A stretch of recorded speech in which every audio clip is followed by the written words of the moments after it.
Setelah berkali-kali mendengarkan kisah-kisah di Keramat ini, jadi pengen juga nyeritain pengalaman yang aku alami sekitar 4 tahun yang lalu. Tahun 2018, setelah jalan tol Trans Jawa ruas Ngawi Kertosono dibuka dan diresmikan, aku mendapatkan kesempatan untuk bertugas sebagai petugas patroli jalan tol.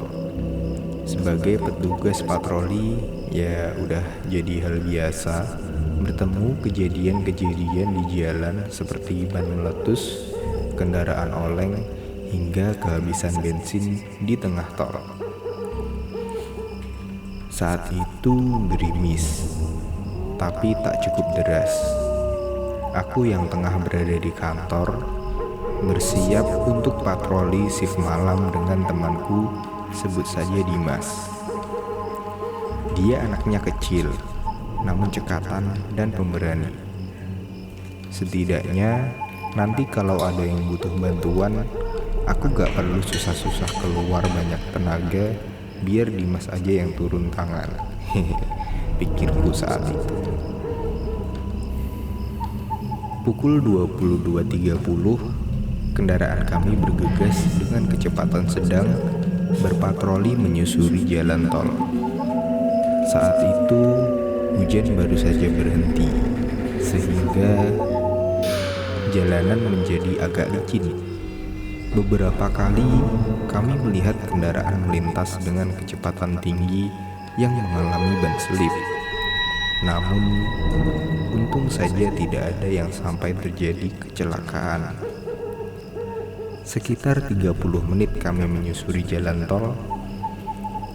Dimas yang berada di bangku samping menyuruhku yang saat itu sedang memegang kemudi untuk menepi. Dia hendak buang air kecil, namun aku memintanya untuk kencing di botol saja, karena area yang sedang kami lewati itu konon daerah yang cukup angker. Takutnya sih nanti bakalan terjadi apa-apa. Sekedar informasi, daerah yang kami lewati itu di kanan kirinya terdapat tebing bukit yang memang dikeruk untuk dilintasi pembangunan jalan tol. Dan menurut penuturan pekerja proyek saat proses pembangunan dulu, sering terjadi hal-hal aneh, seperti pohon yang susah ditebang, operator alat berat yang kesurupan, dan lain sebagainya. Namun, dia tetap memaksa turun untuk kencing, karena dia tidak terbiasa kencing di botol. Dan memang anak ini agak keras kepala juga. Akhirnya mau gak mau kendaraan menepi di bahu jalan tol. Dia turun untuk kencing, sedangkan aku tetap di dalam mobil sambil menyalakan sebatang rokok. Namun sesaat setelah Dimas turun untuk kencing, tiba-tiba terdengar seperti benda besar jatuh menimpa bak belakang kendaraan patroli kami. Kendaraan patroli yang kami naiki memang model double cabin dengan bak seperti pickup di belakang untuk membawa peralatan darurat seperti dongkrak, kon, dan lainnya. Setelah mendengar itu, aku menyuruh Dimas yang masih di luar untuk mengecek bak belakang apakah ada benda yang jatuh.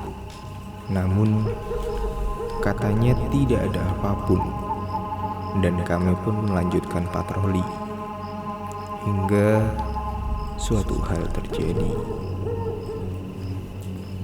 Sekedar informasi, kami berpatroli mengitari kawasan yang sama sesuai dengan area kerja, sehingga kami melintasi bukit tadi berkali-kali. Kira-kira saat itu pukul 2 dini hari, aku merasa ada yang menembak lampu jauh dari belakang. Mungkin kendaraan besar seperti truk atau bus, pikirku saat itu. Namun saat aku melihat melalui kaca spion, hanya cahaya bulat yang terlihat. sedangkan badan kendaraannya tidak terlihat. Kupelankan kendaraan dan menepi di bahu jalan tol, berharap cahaya itu mendahului. Namun ternyata cahaya itu perlahan melayang dan terbang ke atas, hingga berubah menjadi bola api seukuran ban truk. Sontak kubangunkan Dimas yang sedari tadi tertidur setelah kencing tadi. Dan sialnya dia pules banget tidurnya, hingga terpaksa aku tancap gas mobil patroli ini untuk balik menuju pos. Di sepanjang jalan ku baca doa sebisaku dan ku pacu mobil patroli ini sekencang mungkin, karena bola api itu terus mengikuti di belakang. Dan anehnya, saat itu kondisi jalan tol sangat sepi. Hanya mobil patroli ini yang melintas, tanpa ada satupun mobil lain. Hingga akhirnya bola api itu dapat mendahului, namun melintas di atas mobil patroli dan terbang menuju puncak bukit sebelah kiri jalan tol, dan menghilang di antara rimbunan pohon. Aku pun menghentikan kendaraan di bahu jalan dan menyalakan rokok, berusaha menenangkan diri dari peristiwa yang baru saja aku alami tadi. Selang 10 menit aku berhenti, tiba-tiba dari atas terlihat seperti kain putih terbang menyeberangi jalan tol dari bukit sebelah kanan ke bukit sebelah kiri. Aku pun langsung tancap gas dan kembali ke pos dengan keringat dingin.